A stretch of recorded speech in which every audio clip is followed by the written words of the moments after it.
Like you see stuff like that in cartoons now, and it's on purpose. Yeah, they're doing it to make it feel like ironic and doing it as satire. But yeah, if you've seen a incredibly racist cartoon that we didn't mention here, put it in the comments below and we'll watch it. Yeah. So there you go. But yeah, I don't know if there's anything really much else to say about this topic. I don't know. I feel like I've now become more racist just by watching all of these videos. So we're sorry. Yeah, sorry. We're sorry. We're sorry.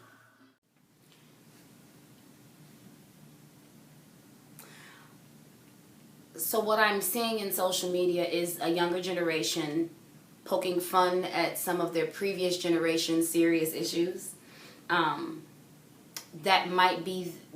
could be one of two things. That could be just young people not really understanding what happened in the generation before them, and it could be young people totally understanding what happened in the generation before them and making light of it.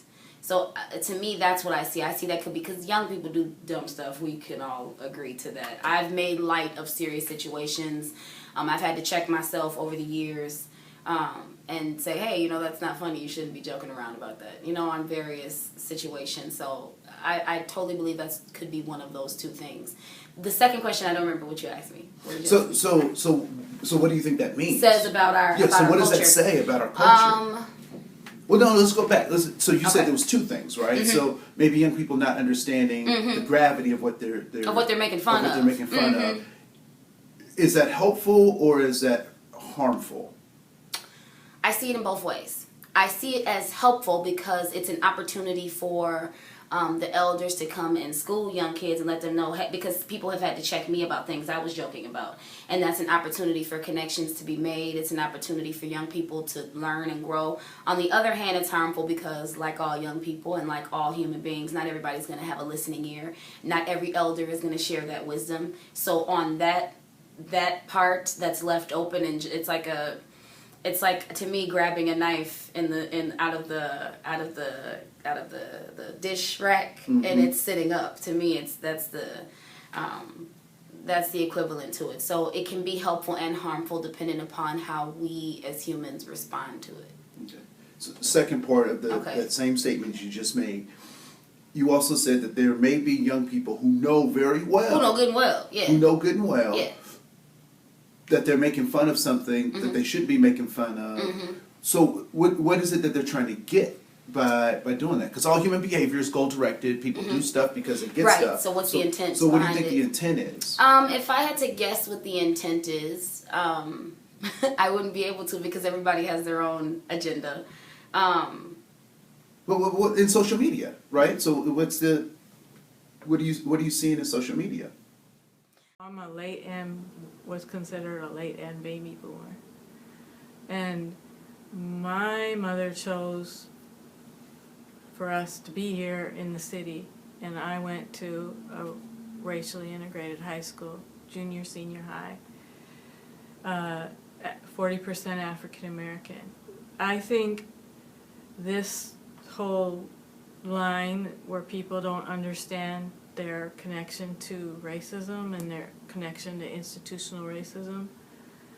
This is just my thought. I don't have any evidence or proof of this. Is the result of people taking themselves out and away from black people into the suburbs, into the exurbs, and just, no more investigation of this question.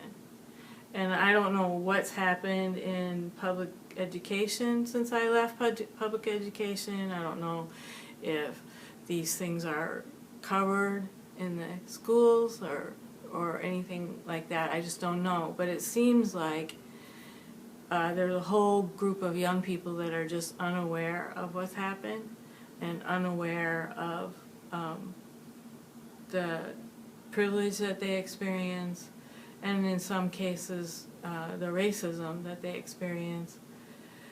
And it's kind of maybe part and parcel. I don't know. Now I'm going in a slightly different direction. So my first idea is it has to do with racial isolation. Mm-hmm.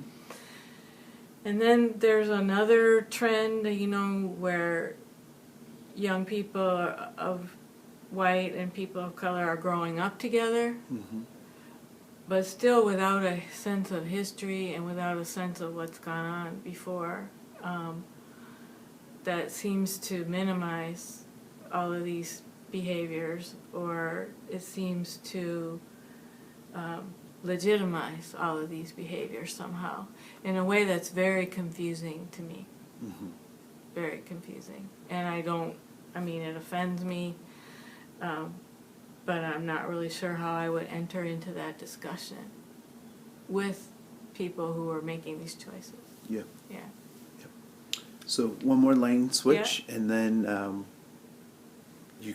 I'll let you go in terms of whatever you want to say. All right.